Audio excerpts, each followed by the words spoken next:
So this is Apple's latest flagship right now, along with the iPhone 6 Plus, but this definitely seems to be the preferred size. How is this held up about 6 months later with Samsung and HTC rolling out their new flagships? Find out in this 6 month later review of the iPhone 6.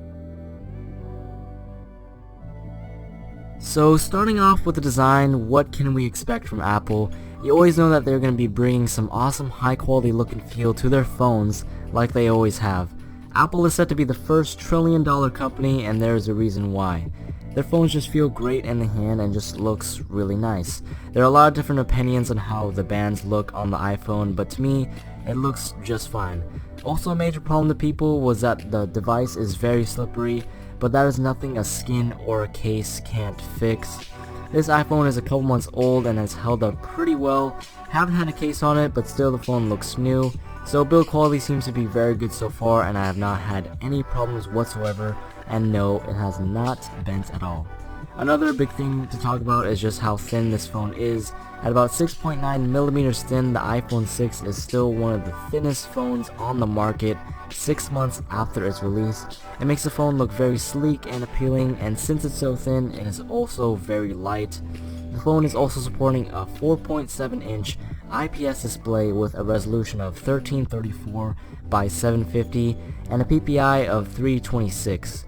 This display on paper may seem like a pretty average display, but Apple is notorious for always having great displays with low resolutions.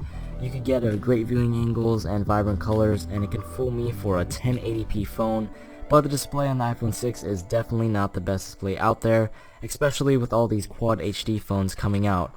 A big design flaw by Apple is that protruding camera on the back of the iPhone 6.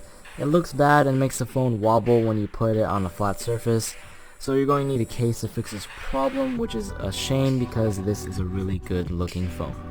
So most of you already know the specs, but to briefly go over them, the iPhone 6 is packing a 1.4 GHz dual-core processor with the A8 chipset, as well as only 1 GB of RAM. Again, the phone specs are nothing compared to today's other flagships, but the iPhone 6 does impress me with its performance. iOS is just so well integrated for this device that the software doesn't need beastly specs for it to run well, and kudos to Apple for that.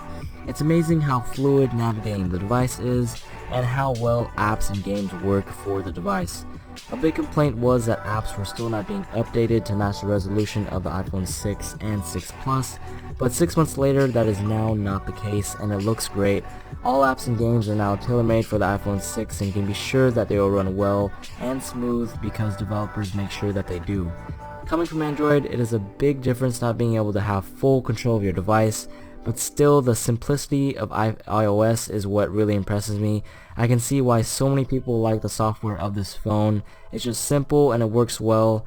6 months later, Apple has rolled out a couple of updates to continue to improve on what they did in iOS 8, and I have yet to be disappointed. Another reason why iPhones are so popular is because of the cameras. They seem to always have the best front and rear cameras on the market. They may not have the highest megapixel count, but the sheer performance of the camera can pretty much outshine any other camera on the market right now. A big reason for that is that iPhones have amazing image processing. Once you click that button, it instantly snaps and processes that picture with little to no delay. Really great for taking pictures on the fly. It is a big thing that Android companies have to work on because the iPhone 6 literally dominates with its camera. It can only record 1080p video, but it is still very high quality and does pretty good in any situation. The slow-mo feature is also pretty popular among users, and now the camera is able to capture 720p video at 240 FPS, which allows you to create some really cool shots. But enough with the camera, since you probably already know all of its capabilities by now. So the battery life of the iPhone 6 may be one of the weaker points of the phone, considering the fact that it only has a 1810 mAh battery. As usual, it is also non-removable, so you won't be able to replace the battery, but still you should be able to get a full day with moderate usage. Anyways, thanks for watching this 6 month later review of the iPhone 6. If you liked the video, please make sure to hit that like button as well as subscribe.